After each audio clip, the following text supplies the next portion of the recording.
Mübarek Kurban Hayitda musulmon kishi qilish kerak bo'lgan muhim ishlar qaysi? Nimalarga diqqat qilishimiz kerak? Musulmonlar yilda bir keladigan ro'za hayit bilan Kurban Hayitining ma'nosini tushunishi, ruhini his qilishi, bu munosabatni fursat bilib to'g'ri foydalanish kerak.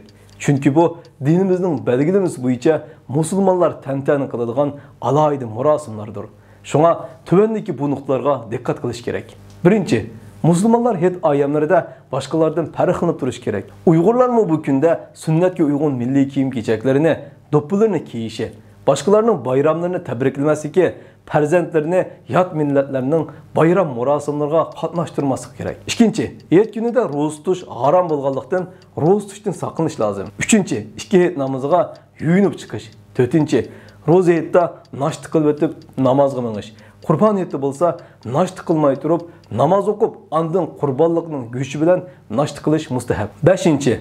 Hayit namozini o'qish vojib bo'lganlikdan har bir musulmon namozga qatnashishi kerak. Hatto hayizlar ayollarmi chiqib, namozgohdan yiroqroq turib, namozni ko'rishga va xutba anglashga buyurilgan. 6. Arafat kuni bomdoddan boshlab, hayitning 4-kuni asrgacha har namozdan keyin Allohu akbar, la ilaha illalloh vallohu akbar, Allohu akbar va lillahil hamd deb takbir etish yaxshi ish. 7.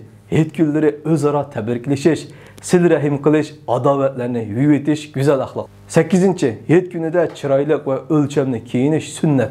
Ammo ayollarning atir chechishi, erdan boshqalarga yerim qilib ko'rinishi, tor va yermiyalang'och kiyinishi namahramlardan bir sorunda bo'lishi cheklanadi. 9. Hayit namoziga bir yo'ldan berib, yana bir yo'ldan qaytish mustahab. 10. Xutbadan keyin oxiratni aslab, sadaqa berishga buyurish mustahab. 11. Hayit namozi uchiq maydonda o'qilsa, namozning oldi-keynida hech qanday nafl namoz o'qilmaydi. Agar masjidda o'qilsa, hayit namozidan burun 2 rakat tahiyyatul masjid namozi o'qisa bo'ladi. 12. Qurbati yetsa hayit namozidan keyin qurbonlik qilish vojib.